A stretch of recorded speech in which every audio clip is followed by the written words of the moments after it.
Hello mga kalagan! For today's another laag video, atong ipadayon ang among pag-island hopping diri sa Camiguin Island. So, ang atong first stop is kanang White Island man kaganihang buntag. So, after na mo namahaw mga kalagan, nagdiretso na dayon mi dinhi sa Mantigi Island. So, before ta nga makaadto didto mga kalagan, same sa White Island, mosakay gihapon ta og pambot. So, mao ni siya ang kanang updated na nga rates mga kalagan para nga makabalo mo. So, ang entrance na dinhi is 75 pesos and ang sa boat is 750.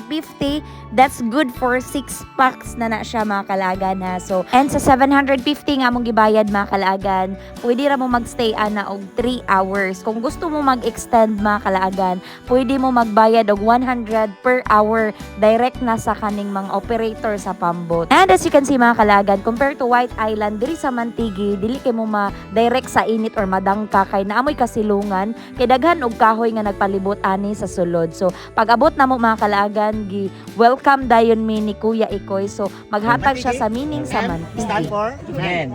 A stand for adventure. M stand for nature. B stand for tourism. I stand for island. G stand for goat. Gorgeous. U stand for unique.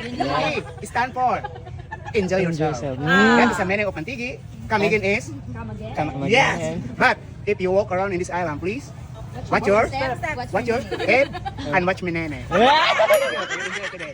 Okay. So, moto siya ang meaning sa Mantigi mga kalagan ha. And pwede po mo ka-rent dari og tables and chairs for only 100 pesos. And pagdalagid mo og tubig og pagkaon dari mga kalagan kay as of now, wala nagigabaligya diri para nga di mo gutmon. So, kung gusto mo magtilaw aning swaki or toyo mga kalagan na po'y baligya diri sa Mantigi Island, no? So, kanatanan is 300 pesos ra na ang baligya ni Kuya. Daghan na siya. So, after na mo nagpahulay kadali mga kalagan, syempre, dili magida pwede nga di ta maka-aura diri as kilid-kilid, no? So, sa mga dili kay confident magsuot og bikini or two-piece mga kalagan, mo may problema, pwede naman mo mag-rash guard, no? So, basta kay ako mga kalagan, kasuot gid kog bikini or two-piece, no? Kung kabantay mo sa amo ang vlog, always gid ko ga-wear og mga ingon ani. Balag dili ko kaputian or sexy kayo, at least na ako'y confidence akong kaugalingon, ha? Pero in reality mga kalagan, after sa pictorial ay magsuot gid ko dito sa og rash guard kay hilig gid kong maligo mga kalagan, no? Dili gid ko ingon nga malingaw kung picture lang, kinahanglan gid ko maligo. Labi naging ani ka crystal clear ang tubig mga kalagan, very white sand, and mas bugnaw gid ang tubig diri sa Mantigi Island mga kalagan. So ikaw nga gatan-aw ani nga video,